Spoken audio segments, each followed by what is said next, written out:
Hello guys, എല്ലാവർക്കും നമ്മുടെ പുതിയൊരു വീഡിയോയിലേക്ക് സ്വാഗതം. നമ്മുടെ ഇന്നത്തെ പരിപാടി എന്ന് വെച്ചിട്ടുണ്ടെങ്കിൽ ഒരു വീട് വാങ്ങുക എന്നുള്ളതാണ്. കാരണം ഞാൻ കുഞ്ഞിലെ മുതൽ ഈ വീട്ടിലാണ് വളർന്നത്. അതുകൊണ്ട് തന്നെ ഈ വീട്ടിൽ നിന്ന് ബോറടിച്ചു. അതുകൊണ്ട് തന്നെ വലുതായപ്പോൾ കാശുണ്ടാക്കി ഞാൻ ഇന്ന് ഒരു വീട് വാങ്ങാൻ പോവാണ്.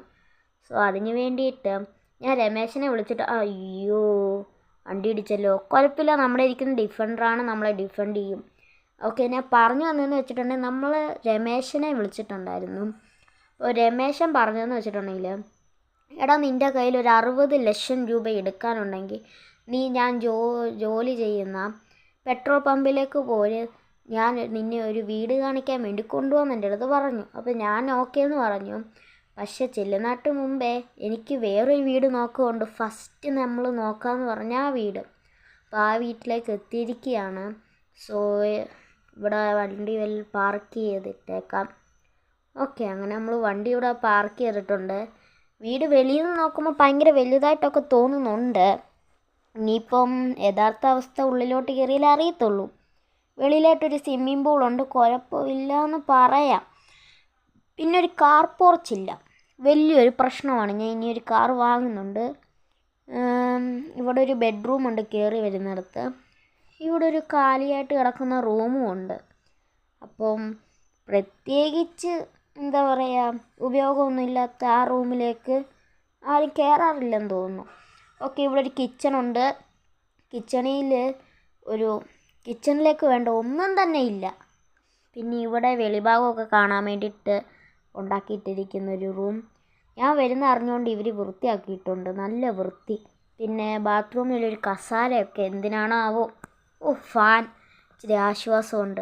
കാരണം വെളിയിൽ ഭയങ്കര ചൂടാണ്. ഇനിയിപ്പോൾ ഈ ചൂട് മാറ്റണമെങ്കിൽ കാറിൽ കയറി AC ഇടണം. ഞാൻ നിങ്ങളുടെ അടുത്തൊരു കാര്യം പറയട്ടെ, എനിക്ക് ഈ വീട് ഒട്ടും ഇഷ്ടപ്പെട്ടിട്ടില്ല. അതുകൊണ്ട് തന്നെ ഞാൻ ഈ വീട് വാങ്ങാൻ ഉദ്ദേശിക്കുന്നില്ല. നമുക്ക് രമേശൻ പറഞ്ഞ ആ വീടൊന്ന് നോക്കാം. അതിനിട്ട് മുമ്പ് നിങ്ങൾ ഈ ഒന്ന് വീട് നോക്കിയേ. ഇതിൻ്റെ ആ ഒരു കളറും പകുതിയിടം മഞ്ഞ പകുതിയിടം വെള്ള. അതുകൊണ്ട് തന്നെ നമുക്ക് രമേശൻ ജോലി ചെയ്യുന്നിടത്തേക്ക് പോയിട്ട് രമേശനെ കൂട്ടിക്കൊണ്ട് നമുക്ക് രമേശൻ പറഞ്ഞ വീട്ടിലേക്ക് പോവാം. ഓക്കെ ഗൈസ്, അപ്പം വണ്ടിയിലോട്ട് കയറിയിട്ടുണ്ട്. ഇനി രമേശൻ്റെ അടുത്ത് ചെന്നതിന് ശേഷം കാണാം.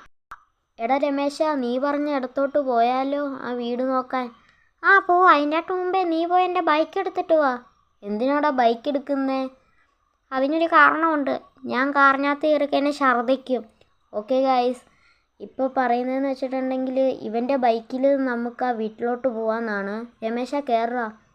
എങ്കിൽ പോട്ടെ. ഓക്കെ ഗൈസ്, അങ്ങനെ നമ്മൾ രമേശൻ പറഞ്ഞ സ്ഥലത്തേക്ക് പോയിക്കൊണ്ടിരിക്കുകയാണ്. സ്ഥലമല്ല, വീട്ടിലേക്ക് നമ്മൾ പോയിക്കൊണ്ടിരിക്കുകയാണ്.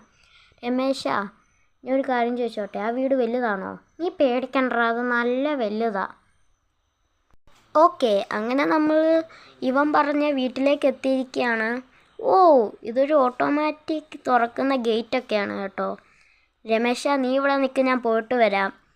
ഇവിടെ കാര്യമായിട്ട് നോക്കുവാണെങ്കിൽ സ്വിമ്മിംഗ് പൂൾ നിങ്ങൾ കണ്ടോ, എന്ത് വലുതാ. ഇവിടെ ആളുകൾ വരുമ്പോൾ നമുക്ക് ഇരുത്താൻ വേണ്ടിയിട്ട് സോഫയും കാര്യങ്ങളും ഒക്കെ ഉണ്ട്. നമുക്ക് മേളത്തെ നിലയിലോട്ടൊന്ന് കയറി നോക്കാം. അവിടെ എന്തൊക്കെയുണ്ടെന്നൊന്ന് അറിയണമല്ലോ. പിന്നെ ഇവിടെ മൊത്തം ഗ്ലാസ്സാണ്. ഇവിടെ മറ്റേ വീട് പോലെ തന്നെ വലിയ പ്രയോജനമൊന്നുമില്ലാത്ത ഒരു റൂമുണ്ട്. ദേ PC, നമ്മുടെ നേരത്തെ വീട്ടിലുണ്ടായിരുന്നതിനേക്കാളും വലിയൊരു PC ഇവിടെ ഉണ്ട്. പിന്നെ ബെഡ്റൂം, TV. ഇതിൽ നോക്കുകയാണെങ്കിൽ നമ്മുടെ രമേശൻ്റെ ബൈക്കിൽ നിൽക്കുന്ന കാണാൻ പറ്റും. ഞാൻ താഴേക്ക് പോവാം. എൻ്റെ ഒരു ഇത് വെച്ച് പറയുകയാണെങ്കിൽ എനിക്ക് ഈ വീട് വല്ലാണ്ട് ഇഷ്ടപ്പെട്ടു. നമുക്കങ്ങ് ഈ വീട് വാങ്ങിയാലോ എന്നാണ് ഞാൻ ചിന്തിക്കുന്നത്. ഈ വീടിന് പ്രത്യേകിച്ച് കുഴപ്പങ്ങളും കാര്യങ്ങളും ഒന്നുമില്ല. ഓക്കെ ഗായ്സ്, അങ്ങനെ ഞാൻ വീട് വാങ്ങിയിരിക്കുകയാണ്. എനിക്കിത് വല്ലാണ്ടങ്ങ് ഇഷ്ടപ്പെട്ടു. അപ്പോൾ ലൈക്ക് ചെയ്യാത്തവരുണ്ട് ലൈക്ക് ചെയ്യുക, സബ്സ്ക്രൈബ് ചെയ്യാത്തവരുണ്ട് സബ്സ്ക്രൈബ് ചെയ്യുക.